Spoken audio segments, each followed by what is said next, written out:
Welcome back to Reviews with Elaine, because I have opinions. And today's opinions will be about The Woman in White by Wilkie Collins. So yeah, today we're reviewing a chunky classic, and it's one that I think is 100% still worth reading. So The Woman in White is a melodrama about a man named Walter, who is a teacher from London in the early 1800s, and specifically an art teacher. He got a job as a private tutor to two young ladies in a country estate called Limmeridge.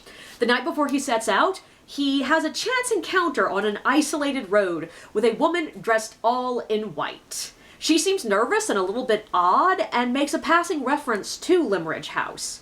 After helping her to a safe place in town, he overhears a quick passing conversation that reveals the woman has escaped a mental institution. When he gets to Limmeridge, he's in for another shock when he realizes that one of his students, the lovely Laura Fairley, looks almost disturbingly like the woman he met on the side of the road. As he grows more and more deeply connected to the women of Limmeridge House, the mystery of the woman in white only grows, and soon both Laura Fairley and her mysterious, poor, possibly mentally unsound doppelganger will be trapped in the heart of a dangerous conspiracy. Will Walter or anyone else be able to save them? Okay, so there are a couple major things that I really want to talk about with this book. Characters and how they are used to represent themes and specifically to counter some Victorian ideals, and society's morality. First, I love the fact that every single character, protagonist, antagonist, and those in between, 100% believe they are in the moral right at all moments in this book. And they believe they have the stronger morals than anyone else around them, even while doing dreadful things. And this is where the multi-POV of this book is doing so much great work. And yeah, this is a multi-POV book. And from what the foreword, or at least the little bit of it I read before I got bored, and the bit of research I did online says, this might actually be one of the first multi-POV books in the English canon. Now, I will warn you, if you are a reader of multi-POV, this is not what you're going to expect. Like, this is not a book where you're switching back and forth chapter and chapter between 2 or 3 different characters. No, you spend huge chunks of the book, sometimes like 300 or 400 pages in one character's POV, then they disappear for a while, and you get another character's POV for, 100 pages, and then you switch back, and sometimes you'll get like a chapter or 2 in a random person's POV, and you're gonna be attached more to 1 or 2 POVs than anybody else. But the thing that it's doing here that is so useful is it gives us an insider's view of all these characters' moralities and the intricate, basically logical labyrinths they have to jump through to explain away how what they're doing is right. And sometimes the logic is cartoonishly extreme. And that's perfect. Like, the Count is going on and on for page-long rants about how he would never use chemistry to harm poor Marion, while at the exact same moment he is explaining how he drugged Laura. And it's just chef's kiss perfect. Because I know I heard somewhere recently that at least this one thing that I was reading, I don't remember where I read it, it could have just been somebody's passing post on Threads, but somebody was talking about how characters should always 100% believe they are in the right, even your antagonist. And I don't necessarily believe that's necessary to create a believable character. Yeah, there are plenty of times that there are people who are doing something that they know is wrong, and they're just doing it because they don't care about being moral in that moment. And I know this because I myself have done that. There have been moments that I'm sitting there going, yeah, this is not technically morally correct, but it's not going to hurt anyone, so who cares? And so, yeah, I know it is fine to have characters that are doing things they know is wrong, just because, why not? They want to. They're selfish. It's fine. But at the same time, there is so much fun to be had with a book where all the characters do 100% believe they are right, and watching the hypocrisy and looking at the morality, and especially in a book from this time period. Because if there's one thing that we all know about the Victorians, it's that they had such strict morality, right? They were super puritanical, right? And of course, no, if you actually go back and look at them, if you talk to actual historians about them, No, they had incredibly loose morals in many different ways, and just like all societies in all places and all times, different people had opinions of what was and was not moral and immoral. And also, hypocrisy has always been a thing. And this book sort of plays with that, and plays with the notion that, yeah, the Victorians thought of themselves, especially the English Victorian, thought of themselves as like the moral center of the universe. And they often weren't. They were often terrible people, just like everybody else. And the multi-POV actually really helps that a lot, because we get to see the internal workings of it. And also, I do love the fact that the characters who we see who are actually pretty consistently good, who very rarely do things that to a modern reader would be completely immoral, are usually the ones that are most likely to acknowledge that they are not doing something right. They are the ones who apologize for being unfair or selfish. And that is once again a very clear statement of, yeah, the person who acknowledges when they're wrong is far more moral than the person who just sits there and goes, no, I'm perfectly right, I never do anything wrong. And on that note, it is easy to imagine Walter as the moral center of the book, because he is one of the characters that is most active and most commonly doing the moral thing. He is an intensely likable character. This is a character that I was really sad to see him disappear for a while when we slipped out of his POV. But there are still moments that the book is saying, he's not in the right. And they're super duper interesting. The moment that really struck me was the whole inheritance question section. So like, Walter is pretty clearly saying that landed gentry deserve their places, deserve their wealth, deserve their privilege, that God chose these people to be the ones in charge, and that's right, and that somebody else usurping their place is unfair, even if that person was raised to it, and the only reason they don't have it is basically a slight error in marriaging.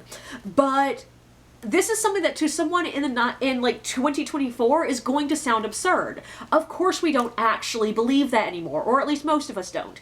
And because of that, like, I was originally just dismissing it as, oh, this is a Victorian thing, I gotta just accept that the book is gonna have some opinions I don't agree with, and that's fine.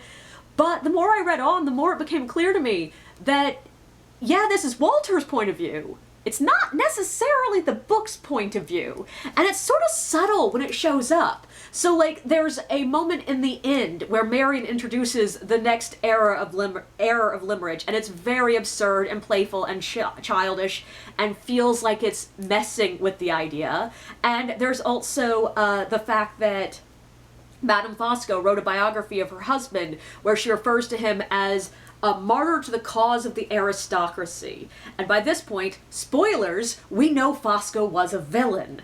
So it all comes together to be like, is the book really agreeing with that? And there are a couple of other things throughout the book that sort of subtly imply that no, the book does not necessarily inherently agree with the idea that landed gentry deserve their place just because they're born to it. But Walter thinks that. And I love how many times that this book will do this. There'll be things that you will sort of accept as like, oh, that's just the Victorians being the Victorians, you gotta accept it. It's, you know, dated, it's inappropriate, nowadays it feels, But when you read deeper, when you actually pay attention and start really focusing in, you realize the book itself is actually saying, this isn't right. And it's so cool. And it shows up most commonly in the characters. The characters in this book are my favorite thing. I loved the characters in this book. Both how the characters are built by the book and the cartoonishly over-the-top characters that are built. Starting with how they are built through an accumulation of over-absurd details, which, yeah, details are a Victorian thing. Like, if you're reading books from the 1800s, you're used to there being, oh god, way too many details. But many of them feel like it's just painting a picture. It's not actually doing anything active in the story. And the details here are how we develop these incredibly intense characters. And a lot of them are details that you sort of can slide by.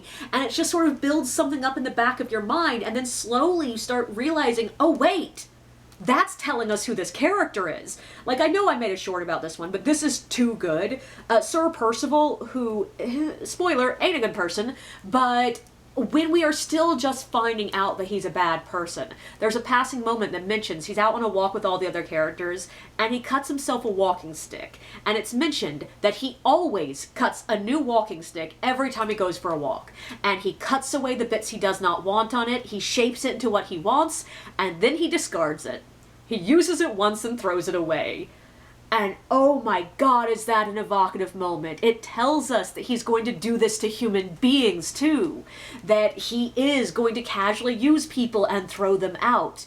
And it's such a good moment. And there are so many moments like that in this book. But also the characters themselves. They're silly, they're dramatic, they are melodramatic, and they are deeply human. Like, yes, they are super over the top, but they also feel like people you could hang out with. Marion, Count Fosco, Mr. Fairley, Pesca, and even our romantic leads. They do remind me of Commedia dell'arte archetypes, but with the living, breathing soul to them that you usually have to have an actor inhabit them to bring to life. And I do have to say that some of the cartoonishness does lead to some moments that feel a bit stereotypical, and this is where those moments come in that I mentioned, that like the book feels like it's beginning to espouse a dated Victorian concept, and it feels almost offensive, and then almost always it sort of does something subtle to twist it in a way that you start to go, the book might actually be refuting this? Like, I might be reading into some of these a bit, but no, I think the book really is asking us to look at some of these things and reassess them. One of the most noticeable, icky, stereotypical thing that shows up is Count Fosco is fat. And it's mentioned literally every time that there's even a passing physical description of him. Like if he reaches out a hand, it's described as a bulbous hand.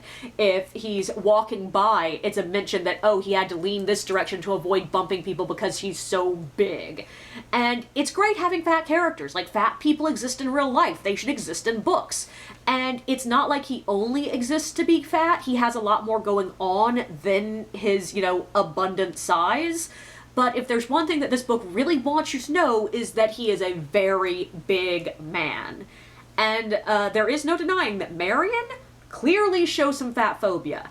And that is hard to take when she is one of the characters who is seen as a good person, a strong person, someone who we are supposed to side with. And she's dwelling on the fact that she disagrees with the common opinion that fat people are inherently kind and genial. And she in fact finds them a little bit repulsive. And yeah, that's not fun to read. And at the same time, Count Fosco's fatness is often described in the exact same sentence as his charisma.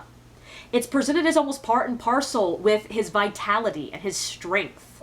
It feels less like the book itself is fat-phobic, as the book is examining how fatness was perceived by English culture at this time. And that's actually sort of interesting, and especially the fact that it's calling it out in a character that we otherwise like, and even she calls herself out on it. She has moments where she's going like, oh yeah, he's fat, but do I just dislike him because he's fat? Should I actually pay attention to, his other traits? And why am I drawn to this man who has this trait that I usually dislike? And it's just doing something a bit more complex than a fat stereotype. Now, that being said, the other character who is explicitly stated to be fat is a servant girl named Margaret Porcher, and she is not given nearly as much depth to her character, and she also ends up being on the rough side of another stereotype that this book is playing with. The dumb, crass, casually cruel servant. And yeah, the lower class is into the butt of a lot of jokes in this book. Yes, here there be some classism. There are more than a few moments that tie the character's stupidity and sometimes their lack of morals to the fact that they are peasants. We get to see some pretty dumb upper class people as well, but I'm not sure it really balances out. Yet there is something interesting happening here. There's some implications that class isn't what's causing these traits that the book finds ridiculous and hilarious, so much as a lack of creature comfort, security, education, the ability to travel. These are what are causing these people to be ignorant and, cruel and self-centered even. And most of it shows up when you're looking at Anne Catherick, or at least it shows up most clearly when you're looking at Anne Catherick. There's some really strong implications here that the reason Anne Catherick is not the perfect twin for Laura Fairley, the reason that she looks more haggard and less beautiful, and even the fact that she has some ill-defined mental health problems might be the result to the fact that she was not born into the upper class, but not out of some like weird, like, oh, it comes in the blood kind of thing. No, it's the fact that she wasn't given the comfort and care she would have been if she'd born into a class that had the wealth and the prosperity to do so.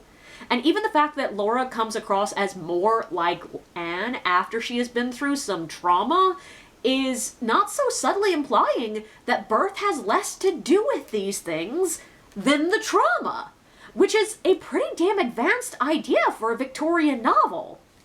And then there's Mr. Fairley, who is possibly the most infuriating character I have ever read. I wanted to punch him, like, all the time. And he is born into a position of power and wealth. And he definitely thinks of himself as, like, the noble ideal. He is exactly what the British gentry should be. But he's a selfish prick. And again, this can be read as a counter to the idea that people born with power and wealth inherently deserve it. But he's also doing something else that needs to be examined.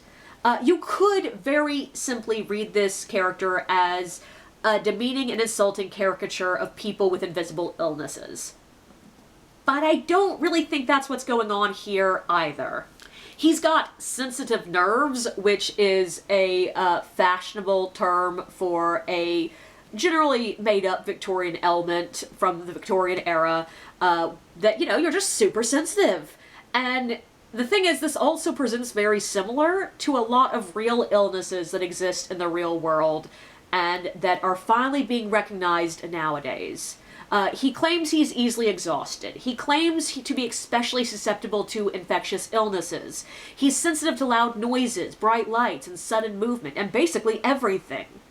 But it's very clear he's really just annoyed by people and wants to be left alone to obsess over his pretty collectibles. Like, no one really believes he's actually sick with anything, which I can imagine probably reads as slightly insulting to people who have illnesses that actually do cause a lot of these symptoms and have been told over and over again that they are making things up or just exaggerating. And he's an asshole. He's a bad character.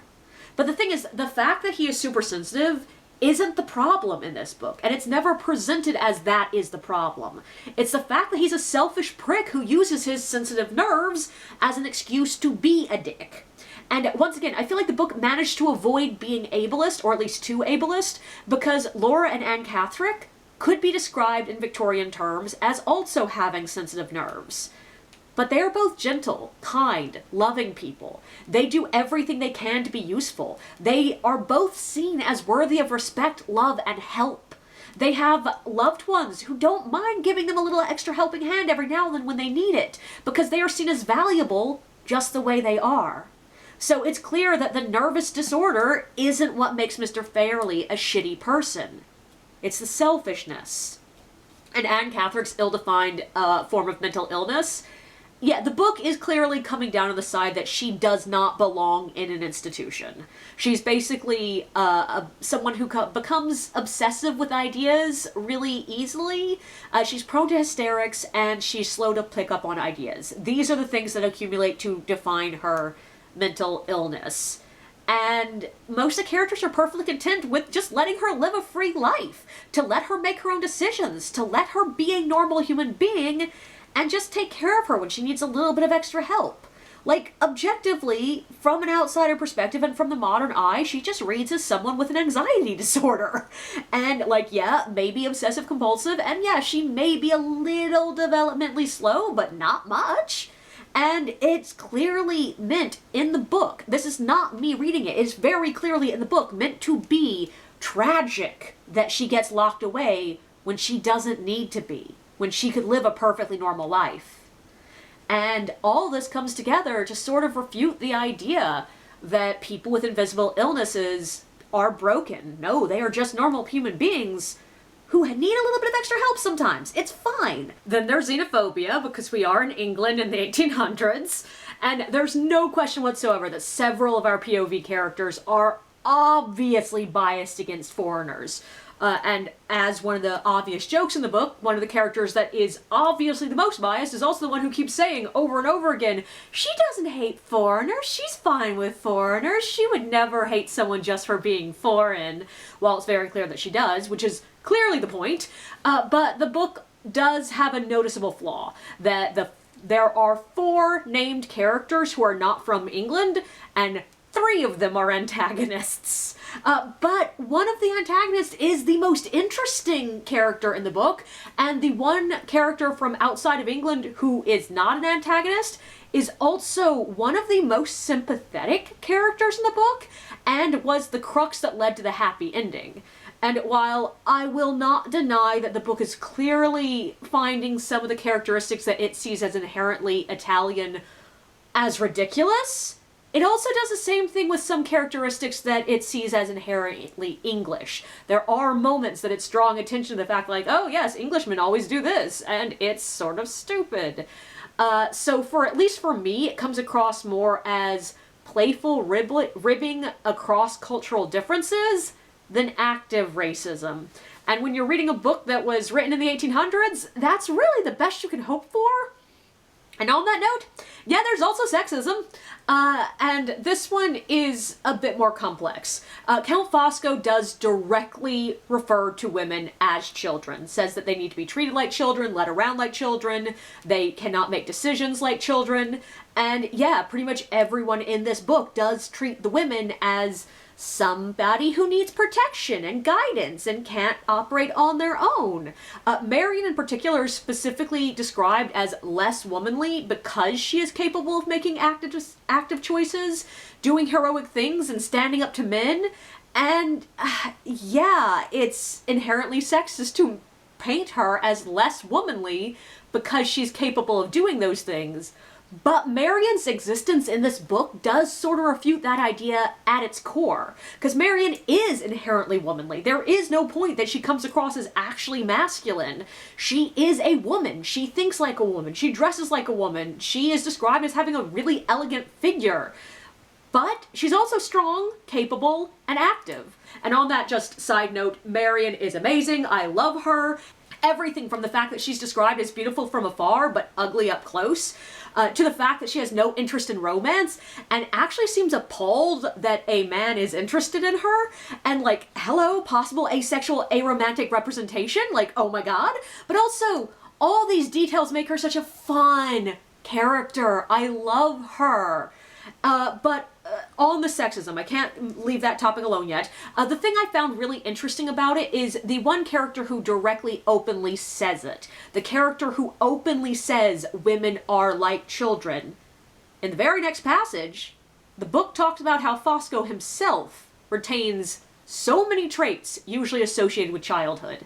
He likes sweets to an almost comical extent. He keeps pets. He breaks into song when he's in high emotions. He is a man-child, and he's also one of the most capable characters in the book. It all feels like it comes together to subtly tell the reader that while we may treat women like children, they are as capable as men. And hell, like, there are peasant women in this book that, or, you know, at least lower class. I'm not entirely sure because I don't know enough about, you know, this era, but I'm not entirely sure what class Mrs. Clements was supposed to be in, but she actually managed to evade men who are searching for her better than anyone else in the book for quite a while. But also, Fosco is another one of my absolute favorite characters in this book. He is fascinating, and he's not one of those characters that I love like, oh, I want to hang out with him. I would love to spend time with him. I want to be like him. No, he's a terrible person, but I am fascinated with him and with the way the book portrays him. And one of the things that keeps popping up in my mind days and days after I read it, like, it just keeps, the scene is playing in my head on repeat like a screensaver. There's a passage where Marion is first introducing him. It's already been established that the book does hold the concept that animals know a bad person, like, it accepts that. One of the very first signs that Sir Percival is not a good person is Laura has a pet greyhound that shies away from him, and there's no reason for that being in the book except for to make us distrust Percival. So it's already been established that we can trust animals' opinions of people. And Fosco's loved by animals. And he loves animals. He keeps several pets, he trains them to do amazing tricks, but then there is this moment where Marion says, in passing, he's trained his wife as well as he's trained his pets. And he keeps the rod he used to train her private. Which, besides being a possibly dirty joke, and yeah, there are enough random moments in this book that are very pointed that I'm like, yeah, there are dirty jokes in this book if you're willing to read between the lines. But besides that, it is also a surprisingly straightforward reference to abuse. And the book definitely does see striking your wife as abuse. There's a moment where Marion is absolutely appalled that Percival left marks on Laura's arm and is talking about using that as evidence to go before a court. So it accepts the idea that striking your wife is abuse. And even with Percival, he only ever says things like, I'll wring the truth out of Laura, without ever actually saying what he's going to physically do to her. He shies away against actual physical violence against his wife. But Fosco is directly stated as participating in violence against his wife. And up until that moment, he was almost suspiciously likable, and basically, it goes from this moment of, oh yeah, like, he seems really cool, like, Marion might be judging him a bit harshly, like, maybe she's just feeling really overly cautious because she obviously made a bad decision on Percival. And then suddenly, with that one line, it's like, oh no, she's right. He's a monster. Oh God. And there's another moment, like a couple of pages later, where Fosco is reaching out to pet a dog that everyone says bites people. And he gets right up in the dog's face and contemptuously insults it, while saying that the dog won't bite him because he's a coward who only bites those who are afraid of him. And there's just something about the way the language works. The string of insults, the fact that he is clearly scaring this dog, the immediate focus of the appearance afterwards, the fact that his face is bigger than the dog's face, all these things come together to change what could have been a scene showing the Count as able to see past appearances to see the good in people, and changes it into a scene of him using his understanding of psychology to bully those he sees as lesser than him. And it is so chillingly done. And I'm really not the kind of reader that really likes villains. Like, I appreciate a good antagonist. I like a book to have a villain.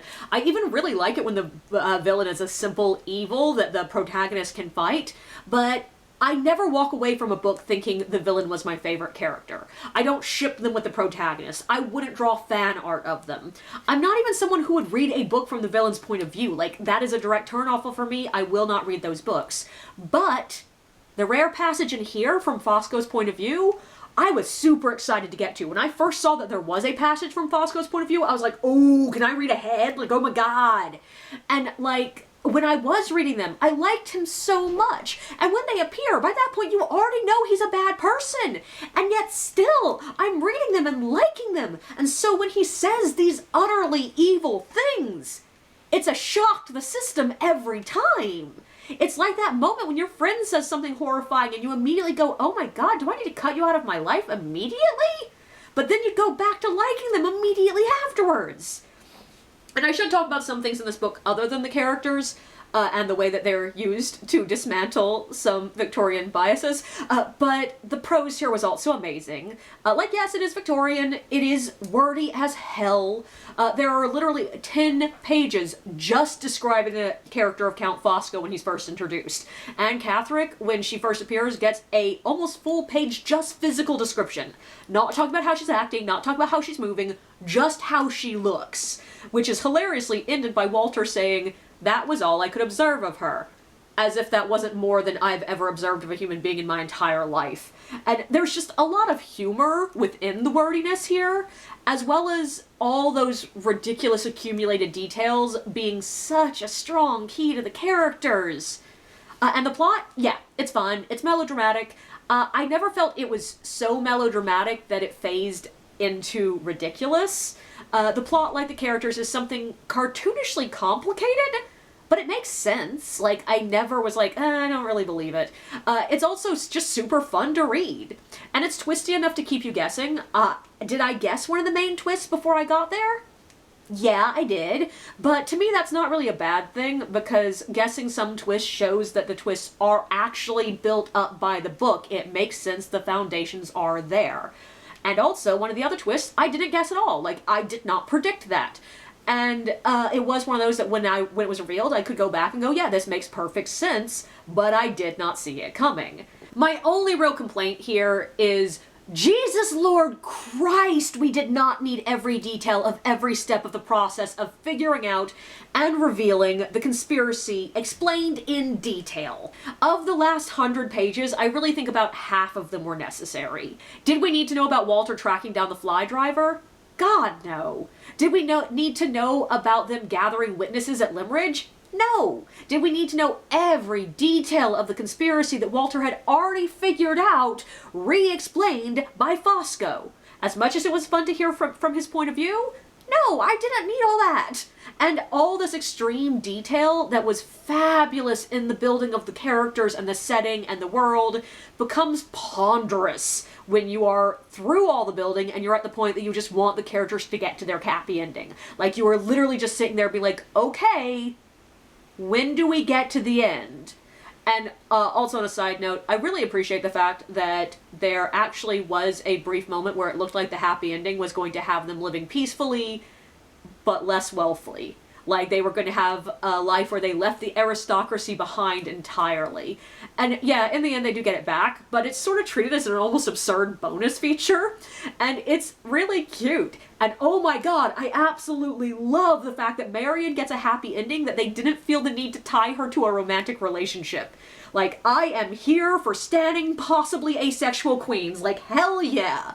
But overall, I did love this book. I loved the characters, I loved the ridiculosity, and it's a damn good classic. And if you're looking for a book to help you figure out how to paint a character, this is a good one.